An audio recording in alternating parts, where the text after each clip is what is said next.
Welcome to Prelude to Ulysses.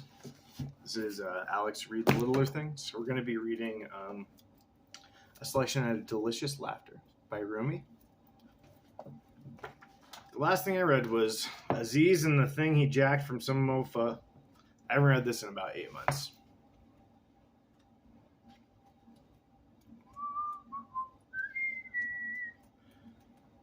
Pear Tree, Two Ways of Coming Down a Mountain. I think I read that one. Spilling the Rose Oil when a Song About a Donkey Childhood.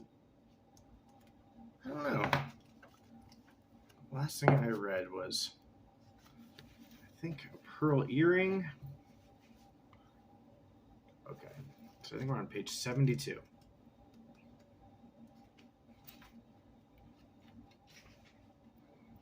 I don't remember what happened, so we're just going to dive right back into it.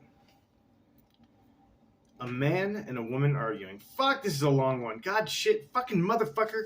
Let me get a drink.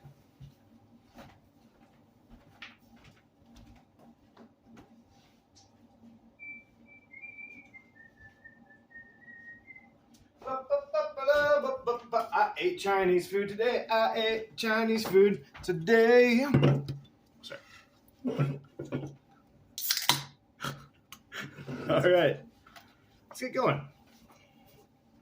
A man and a woman arguing. That's 1, 2, 3, 4, 5, 6, 7, 8, 9, and some odd pages.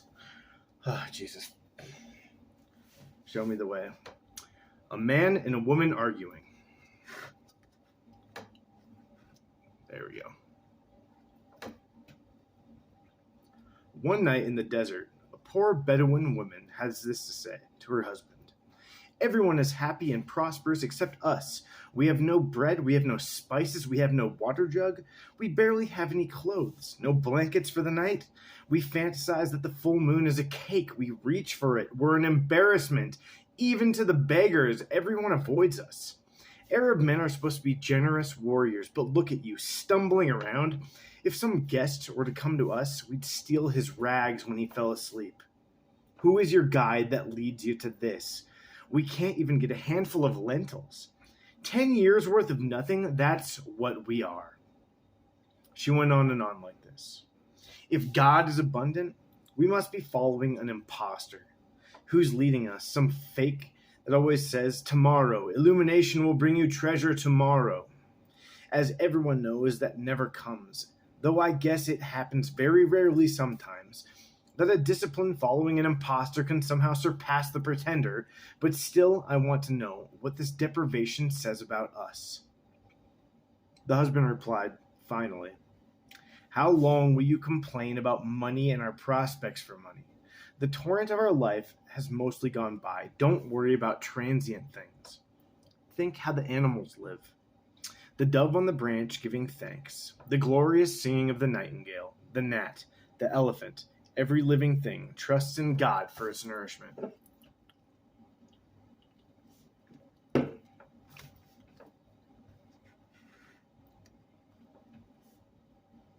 These pains that you feel are messengers. Listen to them. Turn them to sweetness. The night is almost over. You were young once and content. Now you think about money all the time. You used to be that money. You were a healthy vine. Now you're a rotten fruit. You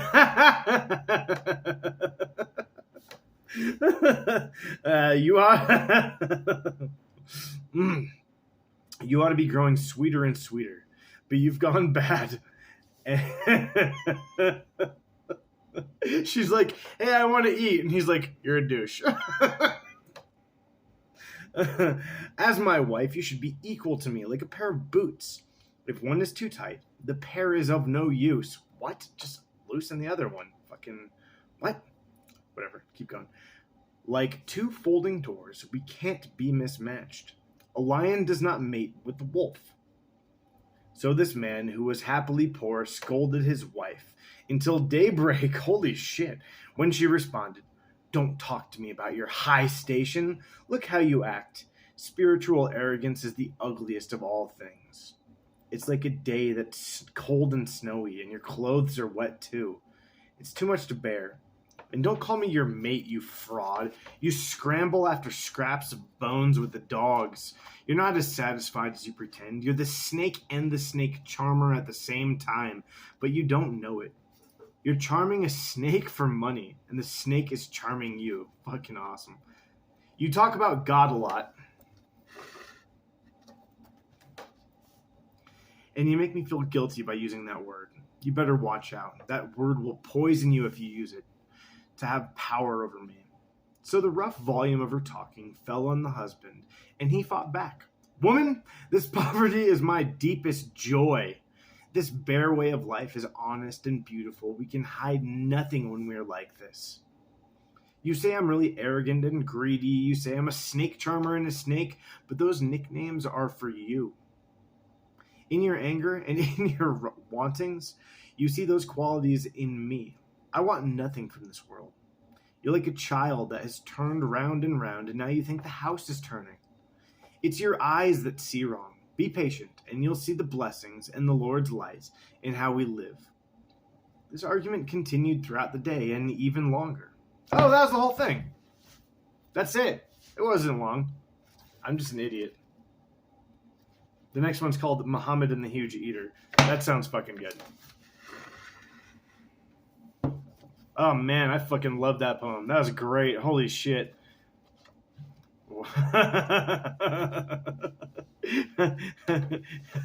She's like, we don't have clothes.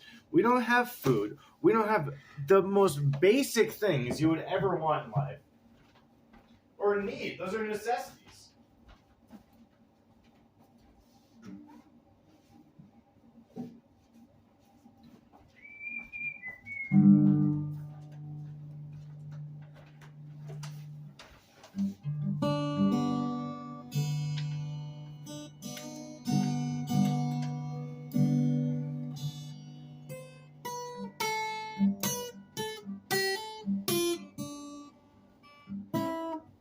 I can't play any guitar anymore.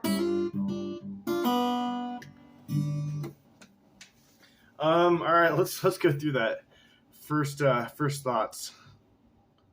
I loved it. It was so funny. It's just them arguing. It's just them arguing. She wants basic stuff. Really, I don't think that that's a big deal to ask for just some really basic things. I mean, in a world where, I mean, so let's think about this. I don't know where. So like,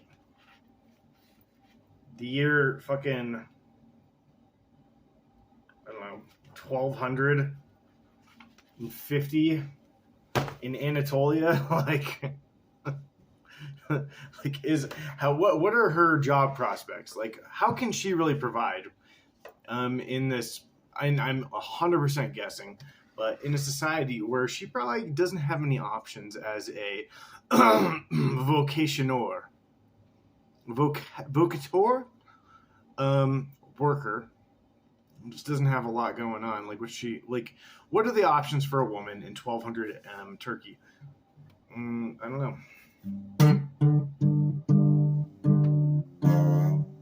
Oh, there's a pick in there. That's why it sounds like shit. And also my skills.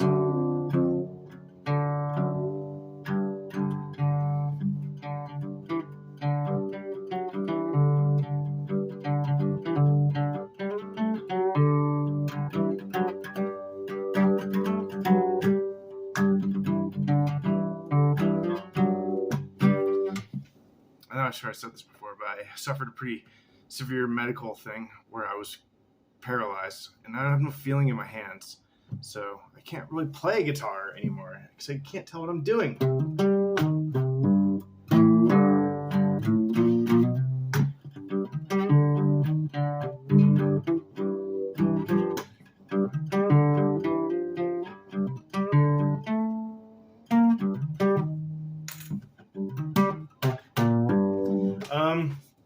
So she wants stuff, and he's like, listen, bitch, you suck. You're a dumb fucking dead fruit dying of fucking fruit death.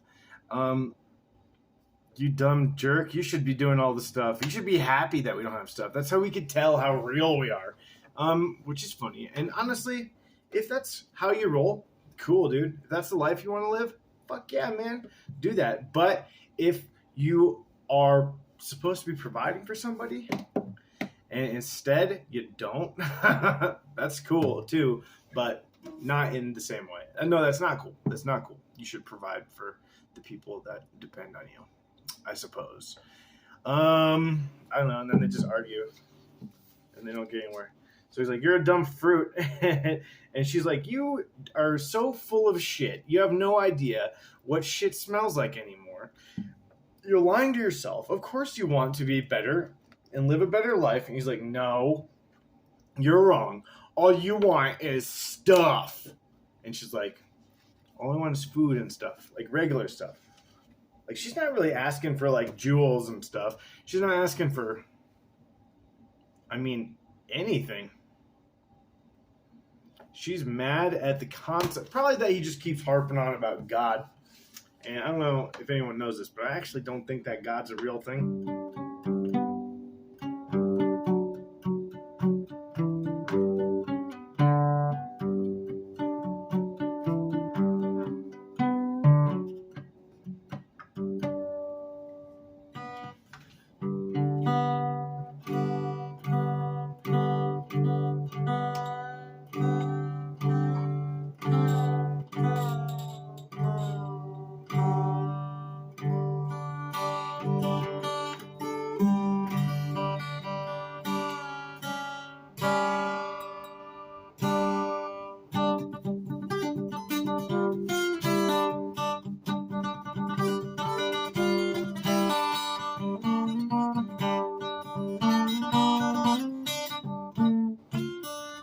Fucking do shit anymore. That's kind of how it ends. He's like, "You gotta wait for God to do the job for me."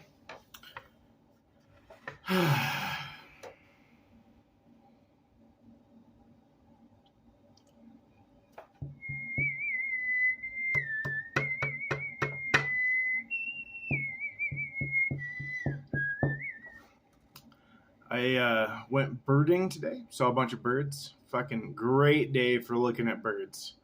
I'd like to thank whoever invented the binoculars. That's pretty good. Good job on that. Otherwise, I barely even see those things. I hung out with my parents at the botanical gardens. And yeah, it's good. You know how many fights I've been in like this?